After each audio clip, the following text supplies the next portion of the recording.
2020 সালের 22 ফেব্রুয়ারি ক্যালিফোর্নিয়ার মরুভূমি 64 বছর বয়সী মাইক হিউজেস নিজের তৈরি রকেটে চড়ে আকাশে উঠছিলেন।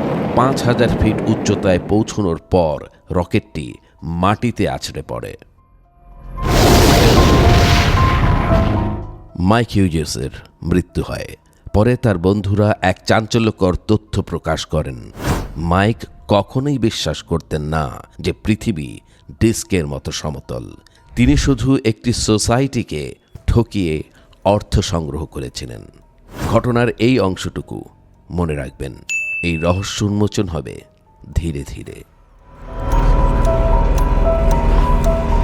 আজকের দুনিয়ায় যেখানে স্যাটেলাইট আমাদের পৃথিবীর ছবি তুলে পাঠাচ্ছে, সেখানে একটি জরিপে দেখা গেছে প্রায় 10% আমেরিকান, 3% ব্রিটিশ এবং 7% ব্রাজিলিয়ান বিশ্বাস করেন যে পৃথিবী একটি সমতল ডিস্কের মতো। সবচেয়ে আশ্চর্যজনক বিষয় হলো এই বিশ্বাসীদের সবাই শিক্ষিত। তাহলে কিভাবে এই মানুষগুলো এমন একটি তথ্যে বিশ্বাস করেন যার কোনো ভিত্তি নেই? নাকি তাদের কাছেও এমন কিছু প্রমাণ রয়েছে যার উপর তারা ভরসা করে আছে?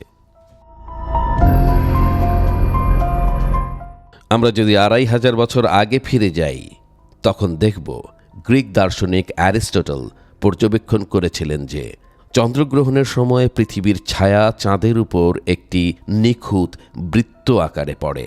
তার মানে পৃথিবী গোলাকার। কিন্তু 1865 সালে ইংল্যান্ডের স্যামুয়েল রাওবথম একটি বই লিখেন, zetetic astronomy, earth not a globe. তিনি দাবি করেন তিনি যখন সমুদ্রের দিকে তাকান, দিগন্ত সর্বদা সমতল দেখায়। তার দাবি পৃথিবী সমতল। আবার অ্যারিস্টটল বলেন তিনি দূর দিগন্তে জাহাজ পর্যবেক্ষণ করে দেখেছিলেন প্রথমে মাস্ট, তারপর ডেক এবং শেষে পুরো জাহাজটি দেখা যায়।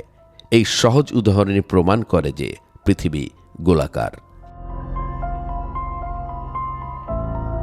আপনিও নিশ্চয়ই এখন দ্বিধায় পড়ে গেছেন, তাহলে কার কথা সত্য, পৃথিবী গোলাকার নাকি চ্যাপ্টা? নাসা সহ বিভিন্ন সংস্থা অনেক আগেই ছবি তুলে ভিডিও দিয়ে প্রমাণ করেছে যে পৃথিবী গোলাকার। কিন্তু প্রশ্ন হলো, কেন মানুষ এমন সহজ প্রমাণ উপেক্ষা করে অদ্ভুত এক তত্ত্বে বিশ্বাস করছে? মনোবিজ্ঞানীরা কয়েকটি কারণ শনাক্ত করেছেন। প্রথম কারণ, সুবিধা। একটি জটিল বৈজ্ঞানিক ব্যাখ্যা এবং একটি সহজ অনুমানের মধ্যে বেছে নেয়ার সময় মানুষ অনেক সময় সহজ পথটাই বেছে নেয়। সমতলের তত্ত্ব বুঝতে সহজ, তাই কিছু মানুষ সেটাতেই বিশ্বাস করে। দ্বিতীয় কারণ, যখন আপনি চারপাশে তাকান, মাটি সমতল দেখায়, তাই আপনার মস্তিষ্ক বলে পৃথিবী সমতল। কিন্তু পৃথিবী এত বড় যে আমাদের চোখে এর বাঁক ধরা পড়ে না। একটি ফুটবলের উপর একটি ছোট পিঁপড়া যেমন বলকে সমতল মনে করে, ঠিক তেমন ঘটনাই ঘটে আমাদের সাথে। তৃতীয় এবং অদ্ভুত কারণ, প্রতিষ্ঠানের প্রতি অবিশ্বাস। ফ্ল্যাট আর্থ সোসাইটি নাসাকে বিশ্বাস করে না, সরকারকে বিশ্বাস করে না, শিক্ষা ব্যবস্থাকে বিশ্বাস করে না। তাদের ধারণা আমেরিকা, রাশিয়া, চীন, ভারত সবাই মিলে একটি বৃহত্তর ষড়যন্ত্র করছে। কিন্তু তারা নিজেকে প্রশ্ন করে না, দুটি শত্রু দেশ আমেরিকা এবং রাশিয়া কেন একে অন্যের সাথে এক হয়ে এই ষড়যন্ত্র করবে?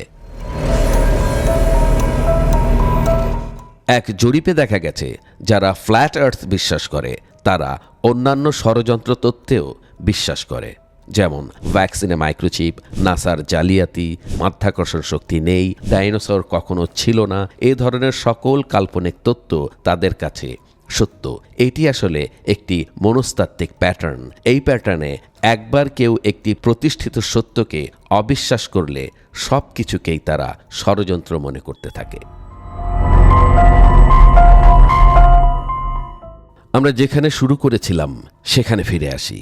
মাইক হিউজেসের মৃত্যুর পর তার বন্ধুরা জানান তিনি কখনোই ফ্ল্যাট আর্থ তত্ত্বে বিশ্বাস করতেন না। তিনি শুধু একজন স্ট্যান্টম্যান ছিলেন যিনি নিজের সীমা ছাড়িয়ে যেতে চেয়েছিলেন।